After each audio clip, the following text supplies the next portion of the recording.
5 राज्यों के चुनावी नतीजों ने भारतीय राजनीति में एक बड़ा संकेत दिया है। खासकर मुस्लिम वोटिंग पैटर्न को लेकर पश्चिम बंगाल और असम जैसे राज्यों में जहां मुस्लिम आबादी 30 से 35% के बीच है, वहां इस बार धार्मिक आधार पर राजनीति करने वाले दलों को करारा झटका लगा है। असदुद्दीन ओवैसी, बदरुद्दीन अजमल और हुमायूं कबीर जैसे नेताओं ने मुस्लिम वोटों के सहारे अपनी राजनीतिक जमीन मजबूत करने की कोशिश की, लेकिन नतीजों ने उनकी रणनीति को पूरी तरह खारिज कर दिया।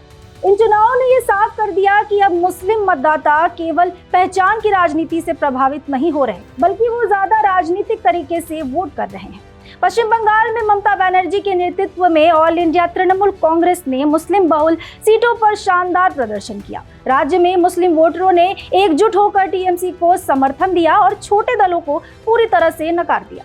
असदुद्दीन ओवैसी की पार्टी एआईएमआईएम ने कई सीटों पर उम्मीदवार उतारे, लेकिन उसे एक भी सीट नहीं मिल सकी। हुमायूं कबीर और अब्बास सिद्दीकी जैसे नेता भी अपनी सीमित सीटों से आगे नहीं बढ़ पाए।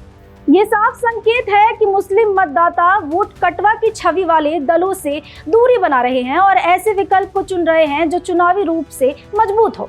असम में भी तस्वीर कुछ अलग नहीं रही। हेमंत बिस्वा शर्मा के नेतृत्व में बीजेपी ने मजबूत पकड़ बनाए रखी, जबकि all India United democratic front को बड़ा नुकसान हुआ। कभी मुस्लिम राजनीति का अहम चेहरा माने जाने वाली एआईयूडीएफ इस बार महज कुछ सीटों तक सिमट गई। मुस्लिम बहुल इलाकों में भी वोटरों ने अजमल के बजाय कांग्रेस को प्राथमिकता दी। इससे अब ये साफ संकेत मिलता है कि अब मतदाता मजहबी नेताओं के बजाय ऐसी पार्टी को चुनना चाहते हैं जो सत्ता की दौड़ में मजबूत हो और उनके हितों की रक्षा कर सके। इन चुनावों के नतीजे ये भी बताते हैं कि मुस्लिम वोटर अब ज्यादा व्यवहारिक और राजनीतिक हो गए हैं। उनका मुख्य उद्देश्य बीजेपी को रोकना रहा, जिसके लिए उन्होंने ऐसे दलों का समर्थन किया जिनकी जीत की संभावना ज्यादा थी। यही वजह है कि बंगाल में टीएमसी और असम में कांग्रेस को मुस्लिम वोटों का बड़ा हिस्सा मिला।